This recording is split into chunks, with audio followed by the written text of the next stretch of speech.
Columbia had made Mysterious Island, a couple of pictures out of England. So somebody got the idea that we should do something with that kind of dinosaur, mysterious. I mean, all these crazy birds and albatross and so forth, that we should do that.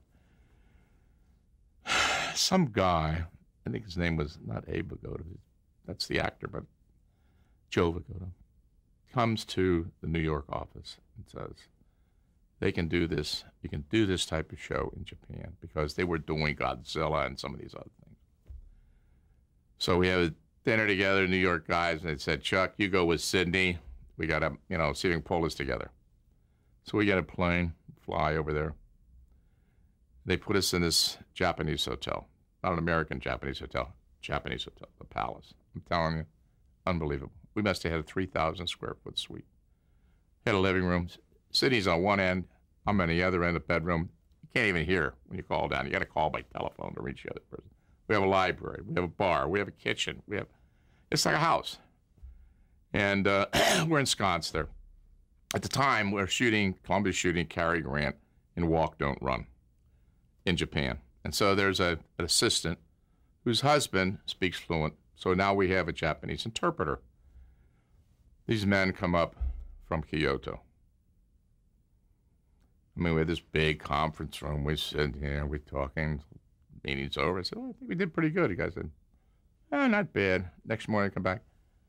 They're right back where they started. I mean, it was the worst negotiation you ever saw in your life. It was so horrendous. You couldn't make any headway. Finally, we go to Kyoto on the speed train. We get down there. We go to the studio. Dirt floors. I mean, it is horrible. I mean, there's nothing there. On the way back on the train, Sidney says, I want to go to one of those massage parlors where the Japanese ladies walk up and down your back. I said, something, Sidney, I don't want that. I'm tired. We got in the cab. I left them off. I go back to the room.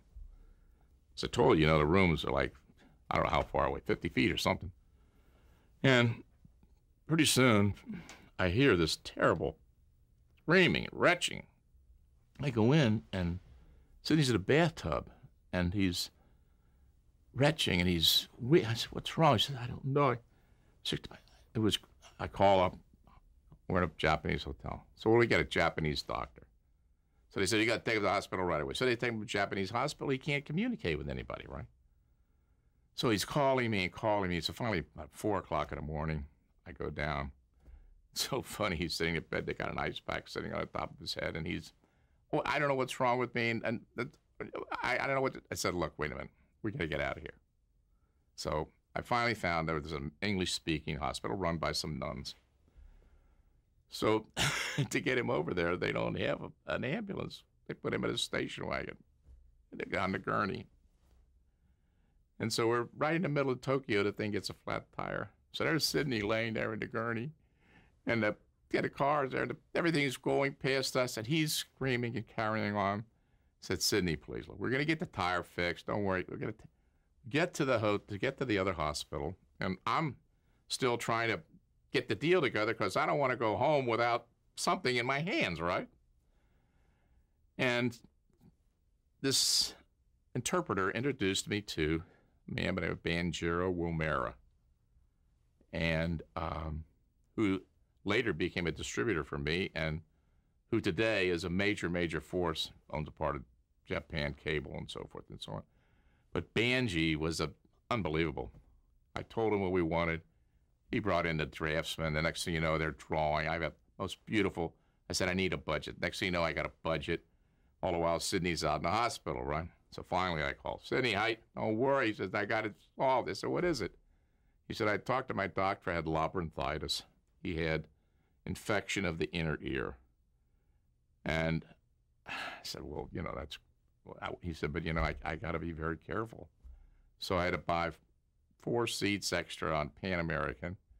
They brought him on a stretcher, had him laid out there with a big curtain around him. Me, I have my pack of drawings and my budget and all this type of thing. We come back to L.A., the ambulance is there. They roll Sidney down, I go back to the office with my drawings and my budget, give it to everybody. Silence. A week goes, what's happening, guys? I mean, we're over there. What's happening? Nobody likes the idea. Nobody likes the idea. What do you mean? So we can't sell it. So put it away. Next thing you know, right, Steven Spielberg does Jurassic Park a few years later. And that was the end of that.